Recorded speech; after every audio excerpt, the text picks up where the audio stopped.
সম্মানিত সুধী, আসসালামু আলাইকুম রহমতুল্লাহ। আল্লাহু আকবার, আল্লাহু আকবার, লা ইলাহা ইল্লাল্লাহ, আল্লাহু আকবার, আল্লাহু আকবার, লিল্লাহিল হামদ। জামালপুর জেলার ঐতিহ্যবাহী বিনন্দীপাড়া ঈদগাহ মাঠে পবিত্র ঈদুল আজহার জামাত 9টা 15 অনুষ্ঠিত হয়। উক্ত ঈদুল আজহার নামাজ ইমামতি করেন হাফেজ মাওলানা মোহাম্মদ রহমতুল্লাহ সাহেব।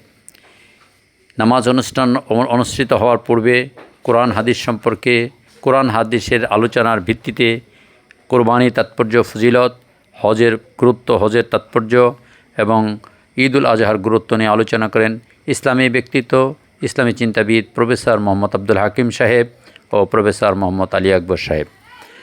সঞ্চালনা করেন, সভা উপস্থাপনা করেন ম্যানেজার মোহাম্মদ লুৎফর রহমান সরকার। সব উপস্থিত মুসল্লিয়ান কোরআন এবং হাদিসের আলোকে যে আলোচনা হচ্ছিল তারা খুব ধ্যান ও মগ্ন সহকারে আমলের নিয়তে শুনছিলেন। এরপরে ইমাম নামাজের শেষে এবং মুসলিম উম্মার শান্তি ও সমৃদ্ধির জন্য দোয়া পরিচালনা করেন পেশ ইমাম সাহেব।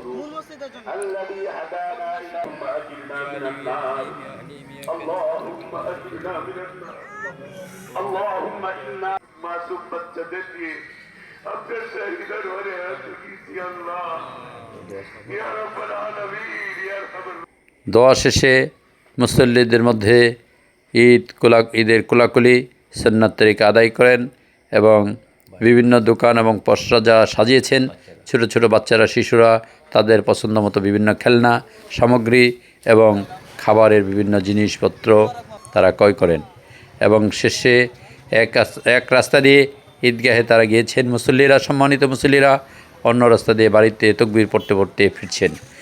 এইভাবে আজকের এই ঈদের আনন্দ ঈদ উদযাপিত হয়েছে কুশল বিনিময়।